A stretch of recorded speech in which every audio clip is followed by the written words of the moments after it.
let me ask you a question. How much of your life have you spent worrying? Be honest with yourself. How many nights have you lain awake replaying problems in your mind? How many conversations have you had where all you did was complain about what wasn't working instead of moving toward what could? Here's the truth. Most people live their entire lives stuck in the cycle of focusing on problems.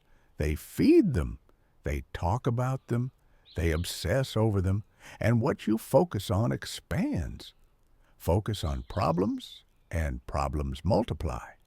Focus on solutions, and solutions appear. Winners don't waste their energy complaining. Winners redirect that energy into creating solutions. That's what this audiobook is about. Today, we're going to dig deep into the mindset shift that can change everything. The ability to focus on solutions, not problems. If you stick with me until the very end, you'll learn the strategies and daily practices that separate winners from everyone else.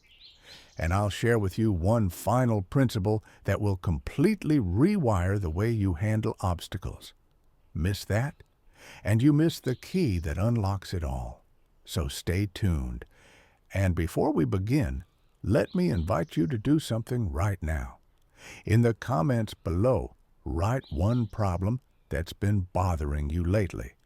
Don't overthink it, just one.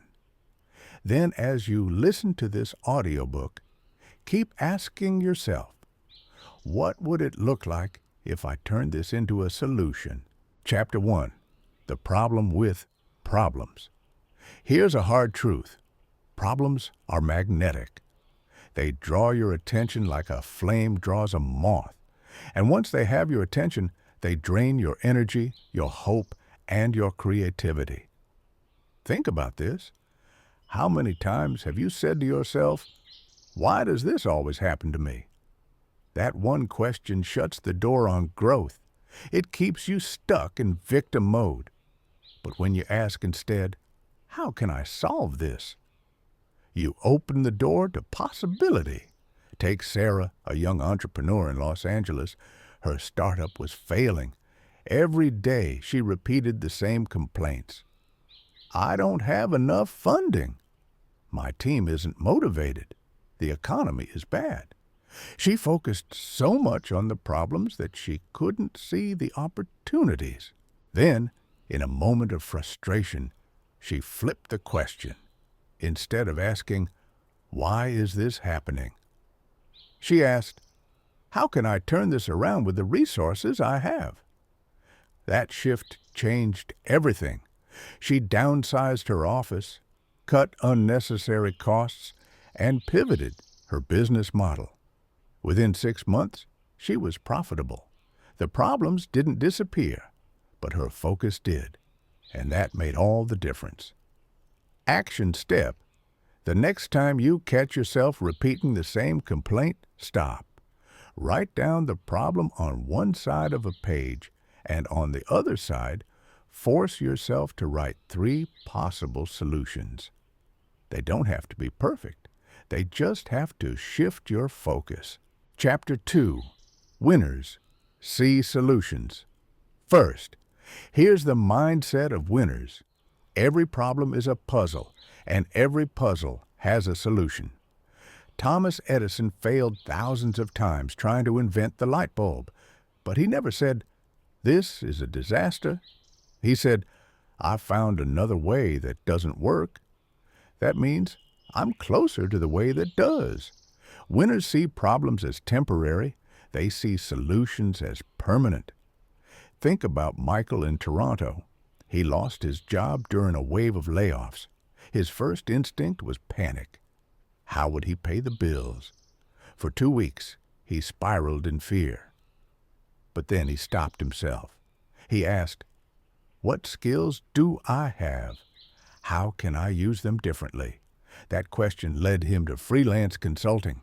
Within 3 months, he was earning more than at his old job. Winners don't ask, why me? They ask, what's next? Action step. Train yourself to reframe every challenge. The moment you face a problem, pause and ask, what's the next right step? Not 10 steps, not the whole mountain, just the next one. Engagement prompt. Write in the comments. What's one problem you're currently facing? And what's one possible next step? Chapter 3. Energy flows. Where focus goes, your energy is like sunlight. Wherever you point it, things grow. If you point it at problems, they grow bigger in your mind.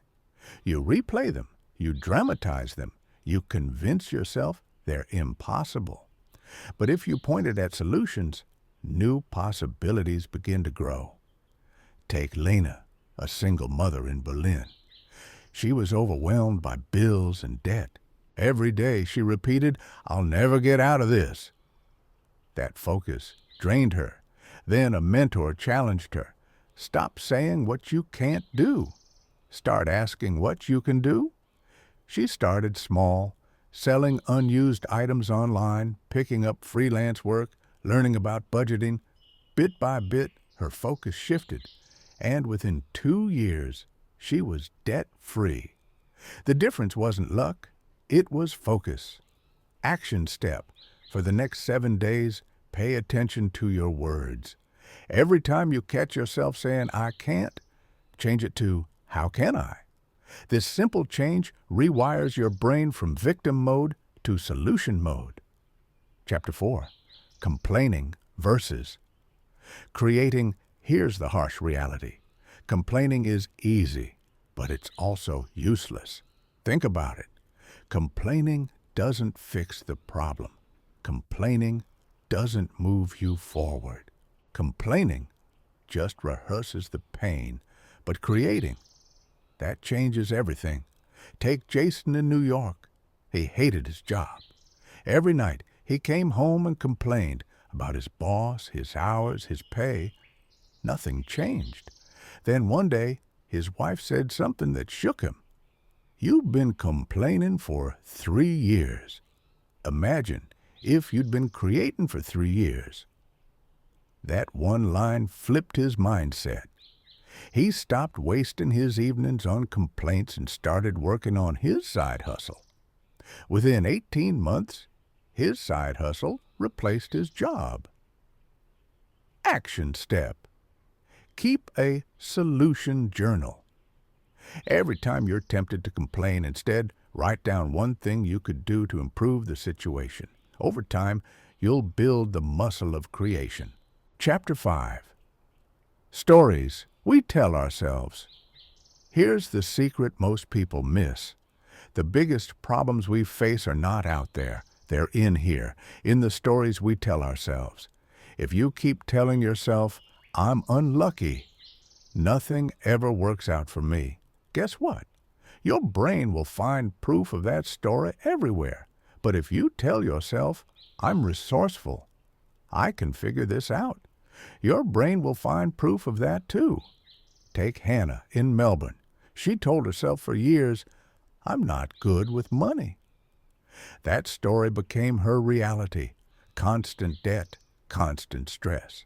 But when she started repeating, "I'm learning to master money," everything changed. She read books, took a course, and practiced new habits. Within a year, she had her first savings account. The story didn't just describe her life. It created it. Action step. Write down the story you've been telling yourself about your biggest problem. Then rewrite it as a solution-focused story. Read it out loud every day until it sinks in. Mini-Cliffhanger. What's coming next? So far, we've seen how powerful focus really is. We've learned that problems grow when you feed them. Winners always ask, "What's next?" instead of, "Why me?" Your words shape your reality. Complaining is wasted energy. Creating is power. The stories you tell yourself become the reality you live. But here's the big question. How do you train your brain to consistently focus on solutions when life feels overwhelming. That's what we're diving into in the next section. I'll show you practical methods to rewire your daily habits so solution-focused thinking becomes automatic. Stick with me, because the strategies in Part 2 are where real transformation begins. And don't forget, if this first section is already hitting home, hit like and subscribe right now, because this is just the beginning. Chapter 6. Training your brain for solutions. Here's the good news. Your brain is trainable. The same way you can build a muscle by lifting weights, you can build the mental muscle of focusing on solutions. The trick is repetition. Every time you redirect your attention away from a problem and toward a solution, you strengthen new neural pathways. Over time, your brain learns. This is how we operate. Think of it like learning to drive. At first, everything feels overwhelming. The pedals, the mirrors, the turns. But with practice, it becomes automatic. Solution-focused thinking works the same way. Take James in Chicago. He used to spiral into stress whenever a challenge came up, but he began practicing one habit. Whenever a problem hit, he forced himself to write down at least 3 possible solutions. At first, it felt silly. Sometimes the solutions were bad, but over time, his brain stopped panicking and started creating. A year later, people described him as calm under pressure. Action step. This week, commit to the rule of 3. Every time you face a problem, write down 3 possible solutions immediately. Train your brain to create, not complain. Chapter 7. The power of questions. Questions are powerful. The questions you ask determine the answers you get. If you ask, "Why is this happening to me?" your brain will search for excuses. But if you ask, "How can I make this better?" your brain will search for solutions. Take Sophia in Sydney. She struggled with time management. Her old question was, "Why am I always so busy?" That question only reinforced the belief that she was overwhelmed. Then she changed her question. "How can I use my time more effectively today?" That small shift helped her cut distractions and reclaim hours each week. Winners ask better questions. That's why they get better answers. Action step. Write down one disempowering question you often ask yourself. Then rewrite it into a solution-focused question. For example, change "Why am I broke?" to "How can I create more income?" Engagement prompt. In the comments, share your new question. Inspire someone else to upgrade theirs. Chapter 8. The role of gratitude in solutions. This might surprise you. Gratitude is one of the fastest ways to shift into solution mode. Why?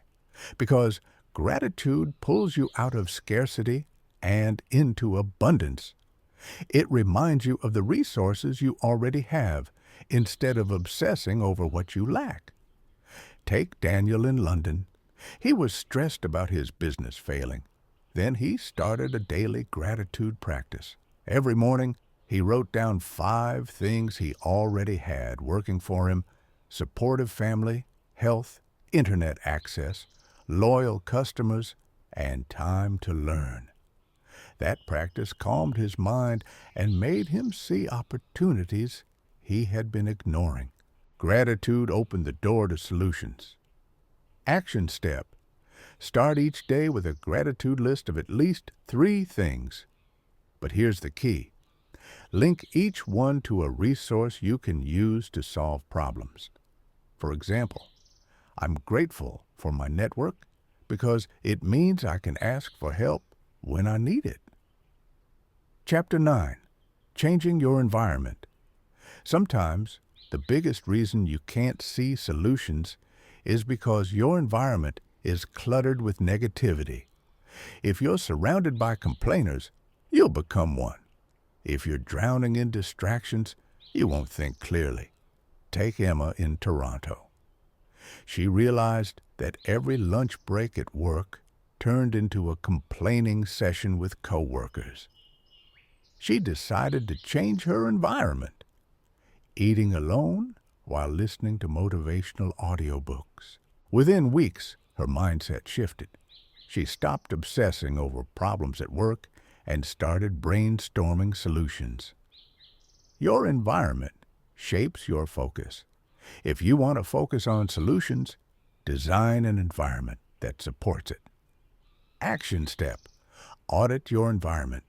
Remove one negative influence and add one positive. That could mean spending less time with complainers and more time with mentors, or replacing endless scrolling with 20 minutes of learning. Engagement. Prompt. Comment. Below one environmental change you're going to make this week. Chapter 10. Daily Habits that Build Solution. Thinking. Your daily habits determine your destiny. If you want to be solution-focused, you need habits that build resilience, clarity, and creativity. Here are 3 powerful ones. 1. Morning clarity practice. Spend 5 minutes each morning writing down your top 3 priorities for the day. This sets your brain to focus on outcomes, not obstacles. 2. Evening reflection. At night, write one problem you faced and one way you solved it. Over time, this trains your brain to see yourself as capable and resourceful. 3. Solution visualization. Take 60 seconds a day to close your eyes and imagine yourself overcoming a challenge. Visualize the solution playing out. Your brain doesn't know the difference between imagination and reality. It begins wiring itself for success. Take Karim in Dubai. He built these 3 habits into his routine. 6 months later, his colleagues described him as the guy who always finds a way. Action step: choose one of these 3 habits and start it tonight. Chapter 11. Failure as Feedback. Here's the truth. Most people avoid solutions because they're afraid of failing. They think, what if I try and it doesn't work? But winners see failure differently. They see it as feedback. Every failed attempt is one step closer to the answer. Thomas Edison famously said, "I haven't failed. I've just found 10,000 ways that won't work." Take Alex in New York. He launched 3 businesses before finding success. The first 2 collapsed. But instead of labeling himself a failure, he asked, "What did I learn?" Each failure gave him data. By the 3rd try, he had the formula. Today, he runs a 7-figure company. Action step: the next time something doesn't work, write down 3 lessons you learned from it. Don't call it failure. Call it feedback. Engagement prompt. In the comments, share one time you failed, but learned something valuable. Chapter 12. Turning problems into opportunities. What if I told you that problems are actually opportunities in disguise? Think about it. Every invention, every breakthrough, every innovation came from solving a problem. Uber was created because people were frustrated with taxis. Airbnb was created because hotels were too expensive. Zoom exploded because the world needed better online communication. Problems aren't roadblocks. They're starting points for innovation. Take Mia in Paris. During the pandemic, her cafe had to close. Instead of dwelling on the problem, she asked, "How can I still serve my customers?" That question led her to launch a meal delivery service. It became so successful that she kept it even after reopening her cafe. Action step: whenever you face a problem, ask, if I solve this, who else would benefit? Could this become an opportunity? Mini-Cliffhanger. what's coming next. We've now explored how to train your brain, ask better questions, use gratitude, change your environment, build daily habits, learn from failure, and even turn problems into opportunities. But here's the next challenge. How do you maintain this mindset when life gets really hard, when everything feels like it's falling apart?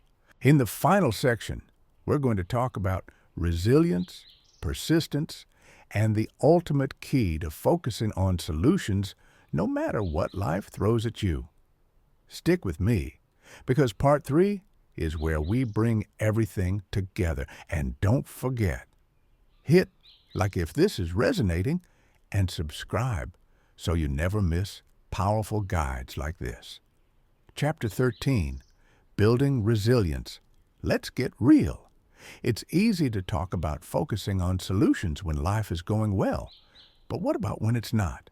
What about when everything seems to hit you at once? Bills piling up, relationships breaking down, health problems creeping in. This is where resilience comes in. Resilience is the ability to bend without breaking, to adapt without giving up, to find light even in the darkest tunnel. Think about Nelson Mandela, 27 years in prison. He had every reason to drown in problems, but he chose to focus on solutions, on what he could do with his time, on how he could prepare for freedom, on how he could build unity for his country. When he was finally released, he was ready to lead. Winners don't deny their problems. They refuse to be defined by them. They choose resilience. Action step. When life hits you hard, ask, what's still in my control right now? Write it down. Focus on that. Solutions begin where control begins. Chapter 14, Persistence, the long game. Most people give up too soon. They expect quick fixes. They want instant solutions. But life doesn't work like that. Persistence is the secret ingredient that separates dreamers from doers. It's the ability to keep showing up, to keep looking for answers, even when progress feels invisible. Think about J.K. Rowling. 12 publishers rejected Harry Potter. 12. Most people would have quit after the third or fourth rejection, but she persisted. And today, her books have inspired millions. Solutions don't always come overnight. Sometimes they take years of persistence. Action step. Identify one area of your life where you've been tempted to quit. Make a commitment to persist for 90 more days. Give it your full focus. See what happens. Engagement. Prompt. Drop in the comments. Where do you need more persistence in your life? Chapter 15. Choosing your identity. Here's something powerful. Your identity shapes your focus. If you see yourself as someone who's always unlucky, you'll focus on problems. If you see yourself as a problem solver, you'll naturally look for solutions. Take Kevin in Miami. For years, he said, I'm terrible at handling stress. That identity shaped his reality, but then he started telling himself, I'm the kind of person who figures things out. At first, it felt like a lie, but the more he repeated it, the more he lived it. Today, his colleagues describe him as the calmest problem solver in the room. Identity isn't fixed, you get to choose it. And the identity you choose determines where your focus goes. Action step, create an identity statement. Fill in this blank. I'm the kind of person who, and finish it with something solution-focused. Repeat it daily until it becomes true. Chapter 16, the 24-hour rule. Here's a simple but powerful practice. The 24-hour rule. Whenever you face a problem, give yourself 24 hours to take at least one action toward a solution. Don't let problems sit and rot in your mind. Problems that sit grow mold. Solutions that move create momentum. Take Julia in Vancouver. She used to overthink every challenge for weeks. By the time she acted, it was often too late. Then she adopted the 24-hour rule. Now, whenever something goes wrong, she forces herself to take one step toward a solution within a day. That habit alone reduced her stress and increased her confidence. Action step. Pick one problem you're facing today.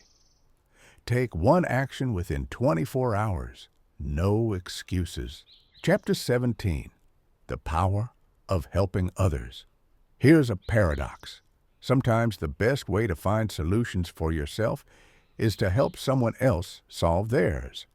When you shift your focus outward, your creativity expands. You see possibilities you couldn't see before. Take Maria in Madrid. She was overwhelmed by her own career struggles. But when she started mentoring younger colleagues, something strange happened. The advice she gave them unlocked solutions for her own challenges. By helping others, she helped herself. Winners know this secret. Service sharpens solutions. Action step. Find one person you can help this week. Listen to their problem and offer one solution. Notice how it expands your own problem-solving energy. Chapter 18. Anchoring yourself in vision. Remember this. Problems are temporary, but vision is permanent. When you have a vision for your life, problems shrink in comparison. They become bumps on the road, not the end of the road. Think about Elon Musk. He's faced countless failures, rockets exploding, companies nearly bankrupt.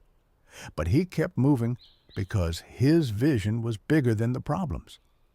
Vision is the anchor that keeps you steady when storms hit. Action step. Write a one-sentence vision for your life. Something clear and compelling. Read it every morning. Let it guide your focus away from problems and toward solutions. Story. Miguel in Miami dreaded telling a partner a process wasn't working. He scheduled a kind, direct talk. Problem, impact, request. The fix took 1 week. Action step. Draft the 3-part script. Here's what I'm seeing. Here's how it affects us. Here's my request. Have the conversation within 72 hours. Chapter 33. The Solution Board. See it to solve it. Principle. Visibility beats memory. Story. A family in Glasgow used a whiteboard with 3 columns. Problem arrow, next step arrow owner/date. Household chaos went down. Peace went up. Action step. Create a visible board, digital or wall. Every problem gets a next step and an owner. No orphaned issues. Chapter 34. Master your state. Before the strategy principle. State greater than strategy. A dysregulated brain can't solve. Story. Before big negotiations, Alina in Warsaw did a 7-minute routine. Breathe, stretch. Prime 3 wins. She entered solution state on purpose, and it showed in outcomes. Action step. Build a pre-solve routine you can do anywhere. Repeat it until your body associates it with clarity. Chapter 35. Opportunity scanning. Principle. Every complaint contains a business plan. Story. 2 nurses in Denver kept hearing the same patient frustration about post-surgery instructions. They built a simple app. Problem product. Action. Step. Keep an opportunity notebook. Anytime you or someone says there should be a better way, capture it. Review weekly. Chapter 36. Teach back to lock it. In principle, you know you've learned a solution when you can teach it simply. Story. After solving a tricky workflow, Kofi in Accra filmed a 3-minute Loom tutorial for his team. Errors vanished. Action step. After you solve something this week, write a 5-step checklist or record a short screen share. Archive it. Chapter 37. second-order thinking. Principle: a fix that creates a bigger problem isn't a solution. Story: a gym slashed prices to boost sign-ups but couldn't service members. They reversed course. Fewer promos, more onboarding, higher retention. Action step: before launching a solution, ask, and then what? Twice. Adjust to avoid unintended fallout. Chapter 38. Encode the win principle. Celebrate, then standardize. Story: after a flawless product launch, a London team held a 15-minute after-action review. What worked? What broke? What becomes SOP? The next launch was smoother.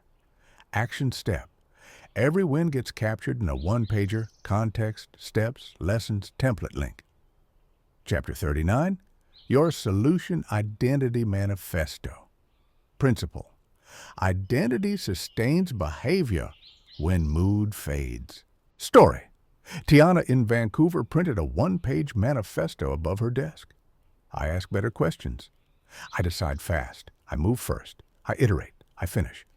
On tough days, reading it was enough to keep moving. Action step: write your solution manifesto. 5 to 7 lines. Read it morning and night for 30 days. Chapter 40. The 30-Day Solution Challenge. Principle: consistency compounds confidence. Story: for 30 days, Andre and Lisbon tackled one micro problem daily. Inbox 0, broken drawer, late invoice, messy shelf. Tiny wins rewired his identity. Big projects felt lighter. Action step: make a list of 30 micro problems. Solve one per day. Post your progress in the comments to keep yourself accountable. Micro recap: what you've added to your arsenal. Sprints: 80-20, decision deadlines. Language shifts: if-then plans, courageous talks. Rituals, reviews, metrics, and boards for visibility. Anti-fragility: second-order thinking, encoding wins. Identity, consistency, and a 30-day challenge to lock it in. Quick engagement: comment, 30 days equals new me, if you're taking the challenge. Smash like if a single tactic here just saved you weeks. Closing call to action: if this message spoke to you, do 2 things right now. 1. Write in the comments, what problem are you going to start solving today? Declare it. Make it real. Inspire someone else. 2. Hit like and subscribe so you never miss these guides. This channel is here to fuel your growth, to remind you of your strength, and to keep you moving forward. Remember, the winners of the world aren't defined by the problems they face. They're defined by the solutions they create. So stop feeding your problems. Start feeding your solutions. Because your future isn't waiting. It's being built right now by the focus you choose today.